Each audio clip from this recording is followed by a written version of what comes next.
Okay,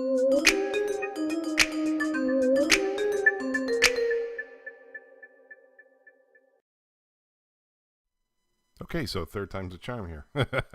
So I also do some work over on Fiverr, Fiverr.com, and one of the guys that purchased a job from me, asked about was the CSS Box Model and how it pertains to styling elements.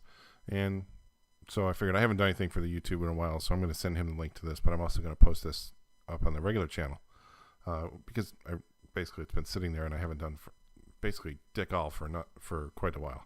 So basically what we have here is in the markup we've got two divs, box 1 and box 2. Box 2 is inside of box 1, which again it doesn't matter. You can change your positioning, and that's kind of the whole basis of this. All right. Basically, so we just have a outer box that's 500 pixels by 500 pixels. It's gray, and we've got a position tucked up in the left corner here. So it's top 0 and left 0. It's positioned absolute. All right. And so the way the box model works is you have the element that you're styling in the center, and then outside of that element, anything that is padding gets pushed out from that element. It stays put, but you have additional space expanding outside of that element. And then on top of the padding, you have next is the border layer. So the border will also take up its individual. It will keep the padding where it is. It'll keep the element where it is, and it'll keep going back exponentially outward. From outside the border, you have the margin. Outside the margin, you have the positioning on the page in the constrained element of the parent. So what we have here is this red box. It's 250 pixels by 250 pixels, and we have it positioned relative, but we're going to skip that because we're going to start at the center. Okay, the first thing we have is padding of 25 pixels.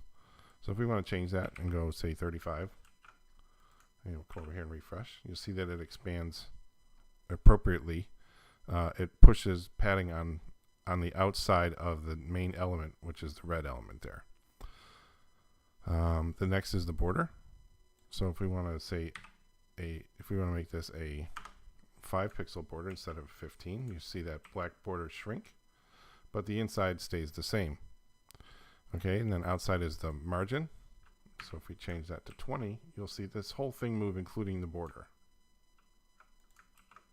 Okay, so that basically you can see it expand outward, but we're not really changing the position of where it is. It's still centered. It's still working off of that centered div, that 250 pixel by 250 pixel item. However, if we change the positioning and we change this to 80 and 80 and save it, okay, it actually pushes it around to 80 pixels off of the top and off of the left. All right. So this makes it really easy to kind of put things into, kind of paint with layers on the page itself. And if you go ahead and look at the inspector console on this and go all the way to the bottom, you'll see the actual box model laid out the way it applies to the element that you're looking at. And we're looking at box 2 right now. Okay. So we have a 250 pixel by 250 pixel box in the middle. Our padding is 35 pixels around on each side. Our border is 5 pixel. And then our margin is 20 pixels. Okay. And then here's our border, our positioning, which is 80 pixels on either side. All right. So hopefully that makes sense. Hopefully that clears things up for you. Basically styling from the outside or from the inside out. That's the way you have to look at it. And the inspector console is your friend as always. So thanks for watching, and hope you have a good day.